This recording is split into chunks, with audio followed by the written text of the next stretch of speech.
अशोक वनिका में श्री राम और सीता का विहार। स्वर्ण भूषित पुष्पक विमान को विदा करके महाबाहु श्री राम ने अशोक वनिका अर्थात अंतःपुर के विहार योग्य उपवन में प्रवेश किया। चंदन, अगरू, आम, नारियल, रक्त चंदन तथा देवदारू वन सब ओर से उसकी शोभा बढ़ा रहे थे। चंपा, अशोक, पुन्नाग, महुआ, कटहल, असन तथा धूम रहित अग्नि के समान प्रकाशित होने वाले पारिजात से वह वाटिका सुशोभित थी। लोध, कदम्ब, अर्जुन, नागकेसर, चितवन, अतिमुक्तक, मंदार, कदेली तथा गुल्मों और लताओं के समूह उसमें सब ओर व्याप्त थे। प्रियंगु, धूली कदम्ब, बकुल, जामुन, अनार और कोबीदार आदि वृक्ष उस उपवन को सुशोभित करती थी।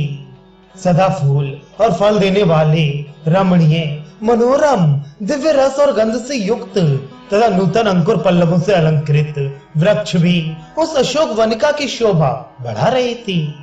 वृक्ष लगाने की कला में कुशल मालियों द्वारा तैयार किए गए दिव्य वृक्ष जिनमें मनोहर पल्लव तथा पुष्प शोभा पाती थी और जिनके ऊपर मतवाले भ्रमर छा रहे थे, उस उपवन की श्री वृद्धि कर रही थी।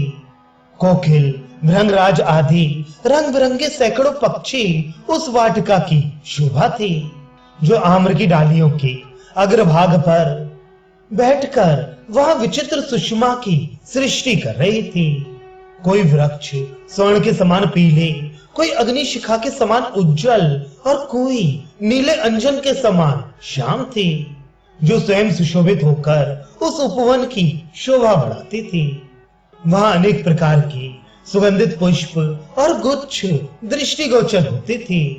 उत्तम जल से भरी हुई भांति भांति की बावड़ियां देखी जाती थी, जिनमें माणिक्य की सीढ़ियां बनी थी। सीढ़ियों के बाद कुछ दूर तक जल के भीतर की भूमि स्फटिक मणि से बंधी हुई थी। उन बावड़ियों के भीतर खिले हुए कमल और कुमुदों के समूह शोभा पाते थे। चक्रवाक भी उनकी शोभा बढ़ा रहे थे। पपीहे और तोते वहां मीठी बोली बोल रहे थे। हंसों और सारसों के कलरव गूंज रहे थे। फूलों से चितकबरे दिखाई देने वाली तटवर्ती वृक्ष उन्हें शोभा संपन्न बना रही थी। वे भांति भांति के परकोटों और शिलाओं से भी सुशोभित थी। वहीं वन प्रांत में नीलम के समान रंग वाली हरी हरी घासें उस वाटिका का श्रृंगार कर रही थी। वहां के वृक्षों का समुदाय फूलों के भार से लदा हुआ था। वहां मानो परस्पर होड़ लगाकर खिले हुए पुष्पशाली वृक्षों के झड़े हुए फूलों से काले काले प्रस्तर उसी तरह चितकबरे दिखाई देते थे, जैसे तारों के समुदाय से अलंकृत आकाश। जैसे इंद्र का नंदन और ब्रह्मा जी का बनाया हुआ कुबेर का चैत्ररथ वन सुशोभित होता है, उसी प्रकार सुंदर भवनों से विभूषित श्री राम का वह क्रीड़ा कानन शोभा पा रहा था। वहां अनेक ऐसे भवन बने थे, जिनके भीतर बैठने के लिए बहुत से आसन सजाए गए थे। वह वाटिका अनेक लता मंडपों से संपन्न दिखाई देती थी। उस समृद्धिशाली अशोक वनिका में प्रवेश करके रघुकुल नंदन श्री राम पुष्प राशि से विभूषित एक सुंदर आसन पर बैठे, जिस पर कालीन बिछा था। जैसे देवराज इंद्र शची को सुधापान कराते हैं, उसी प्रकार ककुत्स कुलभूषण श्री राम ने अपने हाथ से पवित्र पेय मधु लेकर सीता जी को बुलाया।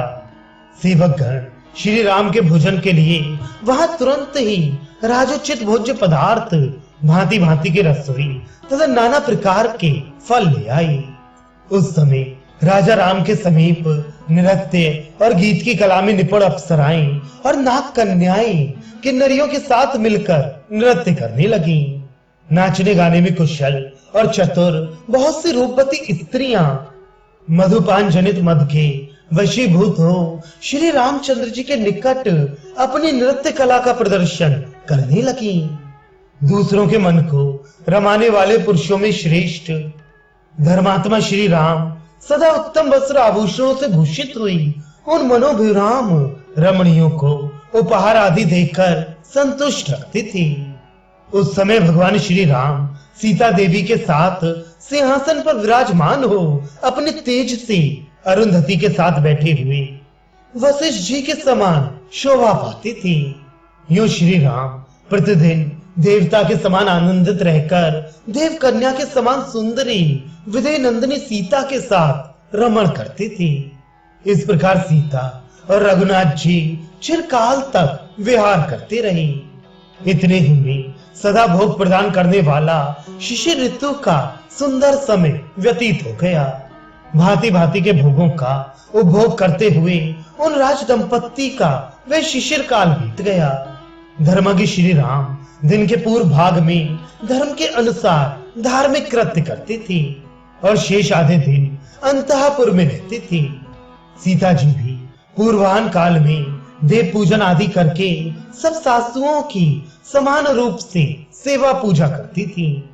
तत्पश्चात विचित्र वस्त्र आभूषणों से विभूषित हो श्री रामचंद्र जी के पास चली जाती थी। ठीक उसी तरह जैसे स्वर्ग में शची सहस्त्राक्ष इंद्र की सेवा में उपस्थित होती हैं। इन्हीं दिनों श्री रामचंद्र जी ने अपनी पत्नी को गर्भ के मंगलमय चिन्ह से युक्त देखकर अनुपम हर्ष प्राप्त किया और कहा, बहुत अच्छा, बहुत अच्छा।